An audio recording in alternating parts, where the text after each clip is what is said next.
So hey guys, today I'm going to show you my apartment here in Sofia, and by the end of this video you'll get all the tips and tricks to get the best apartment in Sofia. So come on in.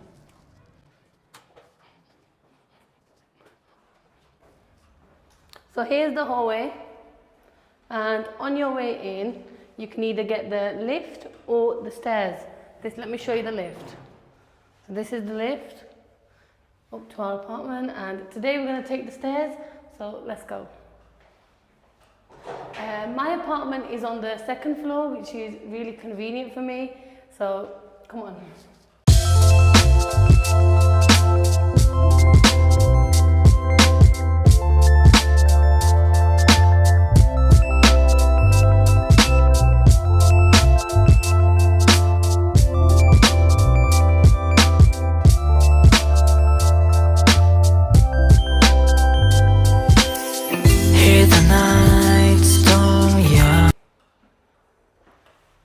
So here we are at my apartment door. Here I have a telecom, which is really good for me, and there's a camera on there. So when I'm inside, I can see whoever wants to at my door, and yeah. So here we are right outside my apartment, and I'm going to show you inside. Come on. Here's my hallway, and we'll take you into the living room.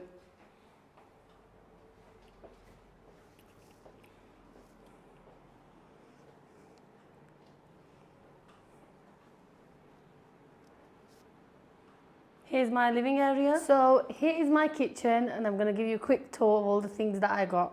So this is my fridge and freezer, which is really good and useful. It's so spacious, and this came in my apartment actually, so that was really good. And over here I've got my kettle, my microwave, and my air fryer. I actually really love this air fryer. It actually came in my apartment, and honestly I need my air fryer for when I'm cooking stuff. Just throw some stuff in there and turn it on, and that is really, really good. And then over here I've got my cooker where I can make eggs and things and quick foods, and here's my oven as well. And this also pulls out, by the way, and the light comes on, so whenever you're cooking in the evening and it's dark, that's really handy. And there's lots of room of storage up here and down here, so I never really run out of space, so that's really good. So over here is my living area. So this is really convenient, right next to the kitchen. I don't need to go to a different room or anything. And here's where we literally chill and watch TV. There's me and my roommate that live here. So that is really good. She's literally my best friend, so we always crash on here. Some nights we just fall asleep here, and it's so good. And then I've got my air conditioning, which is so good in this heat, because Sofia is so much more warmer than England. And Sofia temperatures can reach sometimes 35-40 degrees, so which is a lot more than you'd see in England, so that's always on. It's actually on as we speak as well. So over here we've got the dining area. Here is where all the hard work and long hours of studying happens. So here we've got my dental books, physics and chemistry, and we've also got Latin there as well. So as you can see, I've got 3 computers here because me and my friend, we study really hard. And here's my Latin book, because you will learn Latin whether you're medicine or dentistry, and Latin is actually really easy. You learn that as you go, and that's really good. And then I've also got cytology here. These come as notes that you can buy, and this is really helpful. Sometimes you don't even need to go through PowerPoints and lecture slides, so that's really helpful. So this is literally our studying station. And you can also ask your iGeneration for an apartment, and they can provide one for you according to your budget and your expertise and your needs. This table also expands, by the way. So if I want to open that up, and sometimes my friends come over and we do like really big group study sessions, so that is really, really helpful. So yeah, and then over here I've got my balcony. So as you can see, my balcony is really beautiful, especially on a warm day. So come on in. So here's my balcony, and it's really nice here. Sometimes after you're studying, you just want to come out for some fresh air and just, you know, have a quick breather. And as you can see, there is Vitosha Mountain, and that is really good. People go skiing up there, and in the winters that is completely white, which is so beautiful to see. So it's really nice to hang out here and just look at the city. So yeah.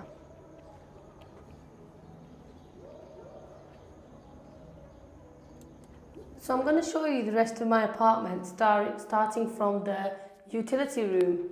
So here is the utility room, which is really good and so helpful that we've got a completely separate utility area. So here I have the boiler, which is for the shower, and as well as a heating control. I can control the heating during the winter and switch it off in the summer, so that's really good. And here is my washing machine, and it's very much like a UK washing machine, this one, and it's really easy to use and it's not that complicated either, so that's really good. And then here I've got my shoe rack to store my shoes, my winter summer shoes, and for me and my roommate, so that's really good. And over here I've got my bathroom. So shall we take a tour of the bathroom? Come on in. Here is the bathroom. So here is where all the beauty happens. As you can see, I've got a mirror here too to look at myself in when I'm doing my eyebrows and things, so that's really good. I've got a big mirror and then some storage units, and yeah, this is where the shower is, so and the curtain, and that's really good. So I love this bathroom. It's fully refurbished the way I wanted it, and iGeneration definitely met those needs. Here is my favourite part of the apartment, my bedroom. So come in and I'll show you around.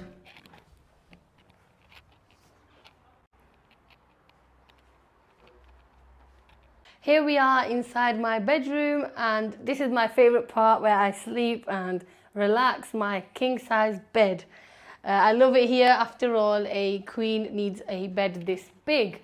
And here is my wardrobes and my big mirror, and this is where I store my things. My suitcases even fit inside here, so that is amazing. So much room for me to store my things. And this is my chest of drawers where I store all my books and my revision and things like that. A lot of my beauty things belong in here, so it's quite dear to me because obviously I'm very girly. And yeah, I've got a radiator just there. If you can, cameraman can show us the radiator. And there's my radiator. That's so good that that's there. It's right next to my bed, so that makes it so good in winter. So I love that about this apartment and this bedroom. So I can show you the balcony area. My bedroom has a balcony also, and I'm so lucky for that. And I mean, the view's okay, but I still love it. This is where I put all my washing up and my laundry, and I love my bedroom for that very reason. So for this video, I have received lots of questions from different students about how it is in Sofia and how the program is, if it's hard or if it's easy, if I have A levels, if you pass the exams, and just general things like that, and I will inform you in this video. So I'm a first year dental student at Sofia Medical University, and honestly it is not hard. I believe if I can do it, you can do it. A lot of people are very traumatized and quite scared about some of the subjects in Sofia Medical University, such as Latin and Bulgarian, but honestly it is not hard at all, and a lot of resources are provided from the university. Your workload is not going to be extreme, and if you have done A levels in England, it's more or less similar to A levels, if not a little bit easier, I believe, because I've done A levels and I believe it's a lot easier here. And there's actually BTEC students, GCSE students, and a lot of students come to this university, and a lot of them say, nearly all of them say, it's not hard at all. So long as you do your work, do your exams and pass, that's all that matters to progress the years. I'm a first year student at Sofia Medical University, and the program consists of seminars and lectures. So for lectures, they are held in the big auditoriums or they are held online, and what happens there is your full year group will be there. So if you're dentistry, the whole of the dental groups will be there, and if you're medicine, the full year of medicine will be there. And there you'll have a lecturer who will just explain everything to you. It's not like one-to-one, and it's not like you have to engage into the lecture. You just completely sit down, you listen, and you make some notes, and you just observe what's going on and what you're learning. So there's not so much interaction in the lectures, which is quite calm, because some days you might not want to talk or communicate with people, and you could just sit down and just relax and just listen to what the professor is talking about and the things they are going through. Lectures are for every single subject in Sofia Medical University, so that goes for all the first semester subjects: chemistry, cytology, physics, biology. You will have lectures in every single subject, and they are usually around once or twice a week, so which is not too bad, and that's pretty good. And some subjects even have them once a week, like Latin and Bulgarian, and dental materials and prosthetics, they are only once a week, so that is really good.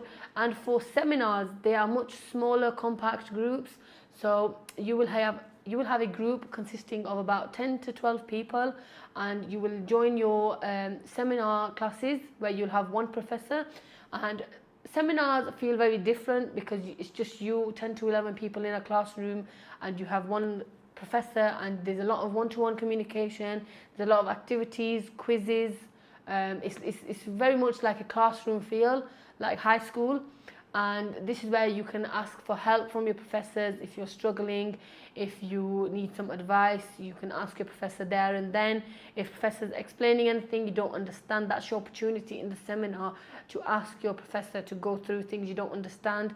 You will also do some small quizzes that take place in your seminars, whereas in lectures you don't do quizzes and things, you do them in the seminars. And seminars are more hands-on. You will do practicals. For example, in biology, you can dissect a rat, a real life rat. Honestly, it's really fascinating. And you do those, and it's more hands-on and more visual, in other words. So that's the difference between lectures and you will get multiple opportunities to resit exams. However, with that being said, you can always progress onto your years, meaning that you may have some exams you have not passed in the first year. That does not mean you will get kicked out or you will get thrown out the university because you didn't pass an exam that year. You are allowed to carry on that exam onto the second year, and you will get opportunities in the second year to resit that exam. You can keep doing that up until your third year.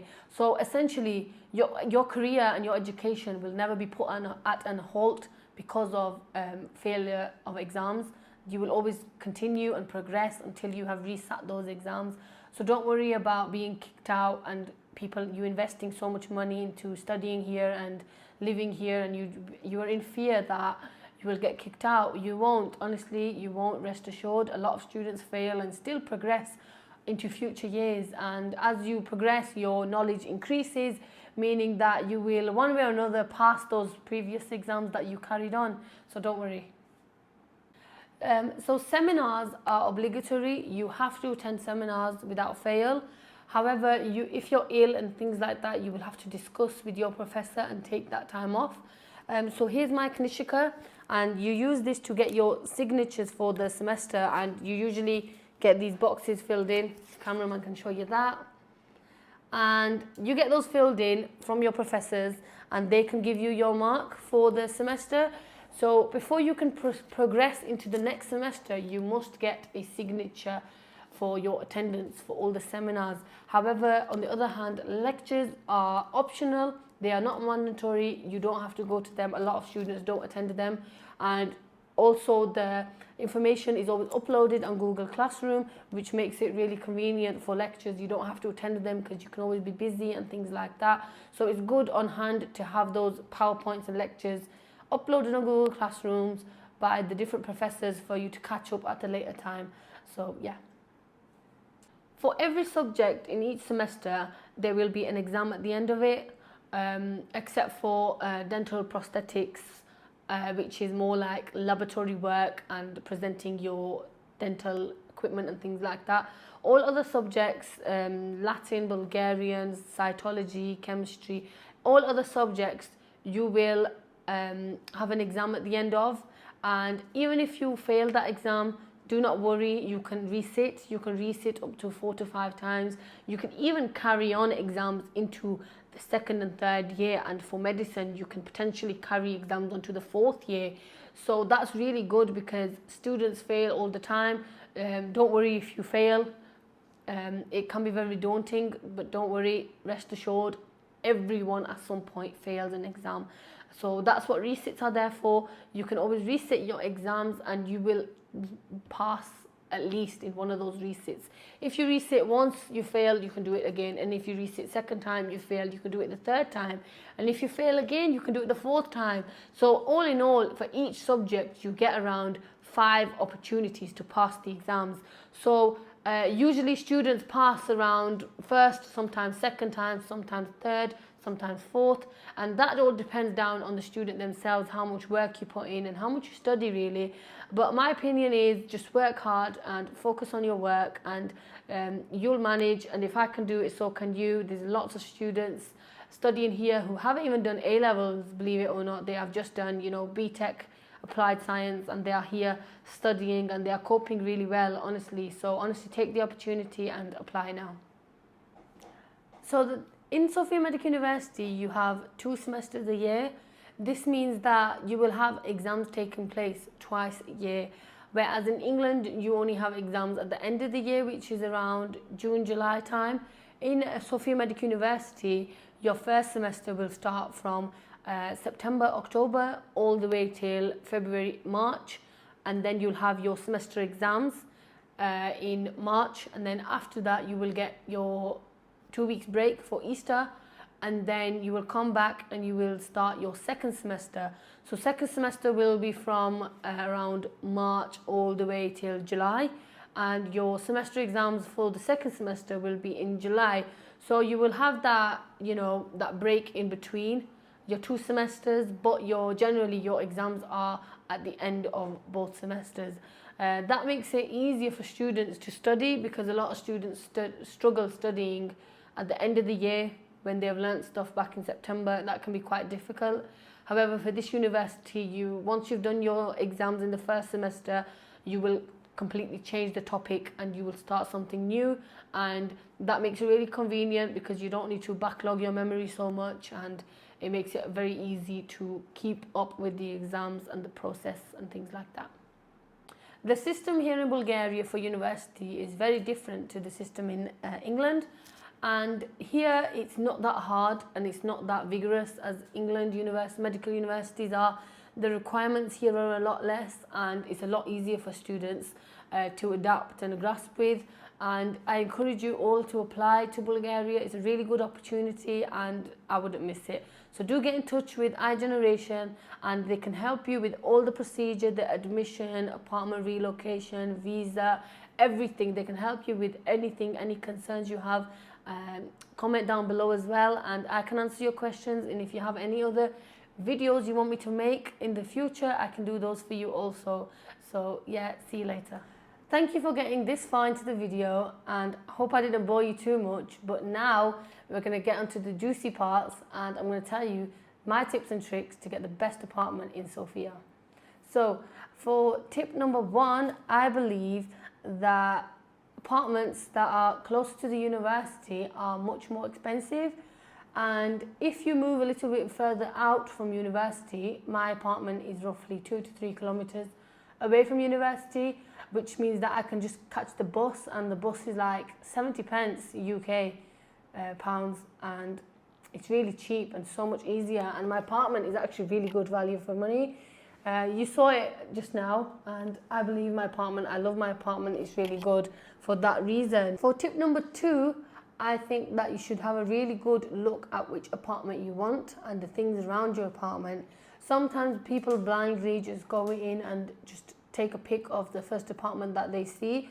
I believe that you should take a look at transportation.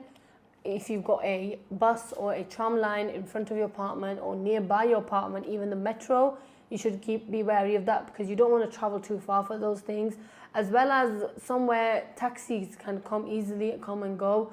As well as supermarkets. You want somewhere where there's a supermarket, you can walk to the supermarket and come back. As well as local shops, you know, like 24-hour shops, and you know, your regular off licenses and things like that. So I've got an off license, I've got a few off licenses right next to my apartment, which is really good, and they are also 24 hours. So whenever I'm feeling thirsty in the middle of the night, I literally just go walking, literally 2-minute walk, and I'm there. So which is really good. So personally, I believe that you should look at the surroundings of your apartment and see what things are around it before you go in and choose your apartment. So for tip number 3, I think that everyone should find a roommate before moving into an apartment. I have a roommate, cameraman. She's my best friend. I met her actually in class and we decided to move in together, and ever since it's been really good and I've enjoyed my time here so much more. She's honestly my best friend, and getting a roommate is good because it keeps you company. Obviously here you won't have your family and things like that. It is really good. You can socialize with the same sort of people. However, some people do like to live alone, which I believe is also perfectly fine. So that's just personal preference. So see what you like to do and just go from there. For tip number 4, I think that you should go and personally meet your landlord. iGeneration can sort that out for you like they did for my apartment. However, it's good to meet your landlord in person and don't go ahead with anything online, because some students do get scammed online and it can be false advertisement, and you should always meet your landlord in person, sign your contracts and go from there. You can create trust and a good bond with your landlord, and things can go so much more smoother than doing things over the phone, online and things like that. That can always come with a risk. So yeah. My tip number 5 is don't be afraid to ask your landlord for things you need in the apartment. So my apartment came with a few things. However, additionally, I needed some more things like a kettle and an air fryer. So I just asked my landlord and he sorted that all out for me. So that was really good and convenient. Don't be afraid to ask and don't be shy, because it can be quite confusing purchasing your things here. So it's really good to seek help from your landlord. They don't bite, honestly. My tip number 6 is relax and don't stress too much about apartments. You can always contact iGeneration, who are a really good agency that can help you find your apartment like they found mine, and they can help you out too. They can meet your needs and your budget and how many bedroom apartment you need and things like that. So that is really helpful. And thank you for watching. Like, comment, subscribe and share this video. Comment down below for any other videos you want me to make, any questions you have or concerns you have. I will come and reply to you guys. So thank you for watching and I'll see you later.